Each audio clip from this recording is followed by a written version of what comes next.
We have officially entered the acceleration phase. For months, we warned that the suppression of the silver price was becoming mathematically impossible to sustain. We warned that the paper contracts on the COMEX were trading on borrowed time, and that, when the physical reality finally asserted itself, the move would not be linear. It would be vertical. Today, Monday, January 12th, 2026, the vertical move began. Look at the 30i-net intraday chart. This is not a normal trading day. This is a liquidation event. The price of silver has surged to $85.37, a move of over 6.7% in a single session. But the percentage gain is the least interesting part of this story. The real story is how we got here. To understand the violence of today's move, you have to look back at the bear trap that was set on January 9th. Look at the V-shaped recovery on the chart. The banks managed to smash the price down to $74. They flushed out the weak hands. They triggered the stop losses of the retail traders who were over-leveraged. They wanted you to believe the rally was over. They wanted you to believe that silver was heading back to $60. That drop to $74 was the fuel. Every short seller who piled in at that level is now underwater by $11 an ounce. They are trapped. And today, the trap snapped shut. Follow the price action from the Sunday open. We gapped up from $80 to $82. That gap, that empty space on the chart where no trading occurred, is a sign of extreme aggression from the buyers. It means they were not willing to wait. They were not willing to negotiate. They just hit the buy button at any price. And then look at the overnight session leading into this morning. You see the staircase pattern up, consolidate, up, consolidate. That is not retail money. That is institutional accumulation. That is a sovereign wealth fund or a massive industrial buyer patiently absorbing every single ounce that came onto the market. They were building a position. They were soaking up the float. But then at 8 o'clock this morning, New York time, the patience ran out. Look at the vertical green candles on the right side of the chart. That is the moment the United States market woke up. That is the moment the algorithms in New York looked at the price in Shanghai and realized they were mispriced by nearly $8. This triggered a panic chase. The volume bars exploded. The price ripped through $84 and didn't stop until it hit $85.32.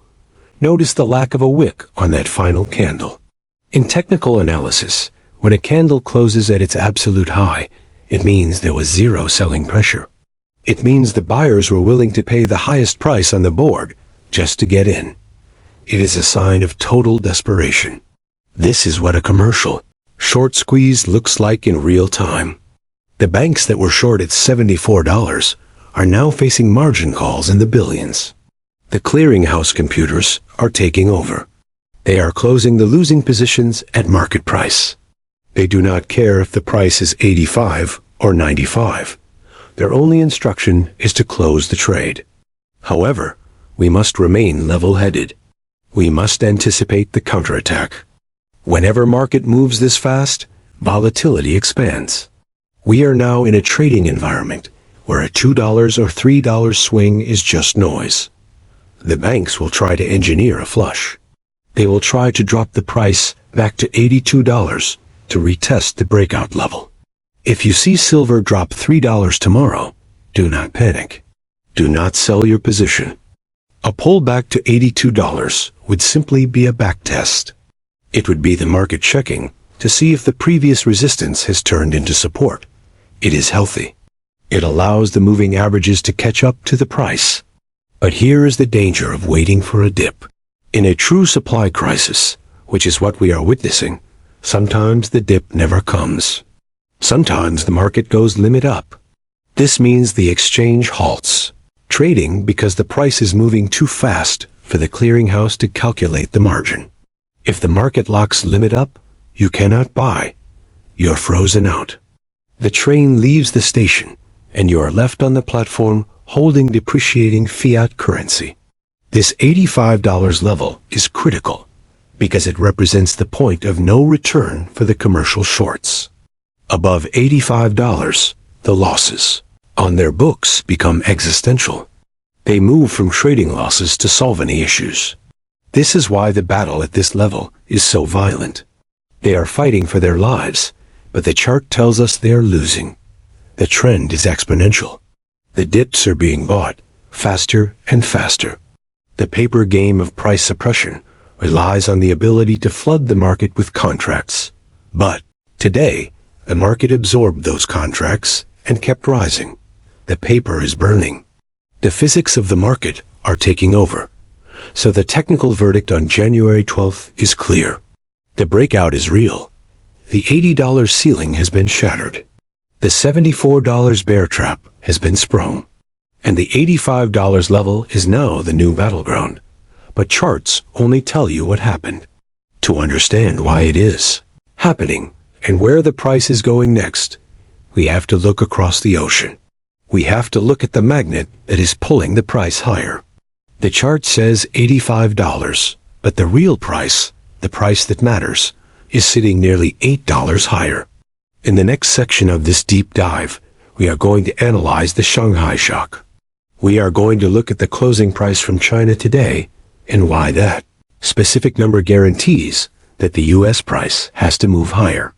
The arbitrage vacuum has opened, and it is sucking every ounce of silver from the west to the east. The chart shows the panic. The next part explains the reason. While American traders are staring at their screens, mesmerized by the move to $85, the smart money is looking at a completely different number. A number that makes $85 look like a clearance sale. We have received the closing data from the Shanghai Gold Exchange for Monday, January 12th. While New York was waking up, China was closing out its trading day. And the number they printed is the most dangerous data point in the global financial system right now. The Shanghai silver benchmark closed its afternoon session at $93.31. Let that sink in. $93.31. This is not a futures contract for delivery next year. This is the spot price for physical metal in the largest manufacturing hub on the planet. This creates a massive, undeniable distortion in the market. Right now, as you watch this, there's an $8 spread between the price of silver in the West and the price of silver in the East. In the world of high-frequency trading, where algorithms fight over fractions of a penny, an $8 spread is not an opportunity, it is a black hole. It is a vacuum that sucks matter into it with irresistible force. This is the arbitrage vacuum. Here's how it works and why it guarantees that the U.S. price must move higher. If you are a global bullion bank or a trading house like Glencore or Trafalgar, you see silver sitting in a vault in New York, priced at $85. You see buyers in Shanghai screaming for metal at $93. What do? It is the easiest trade in the world. You buy the metal in New York. You put it on a plane. You fly it to Shanghai.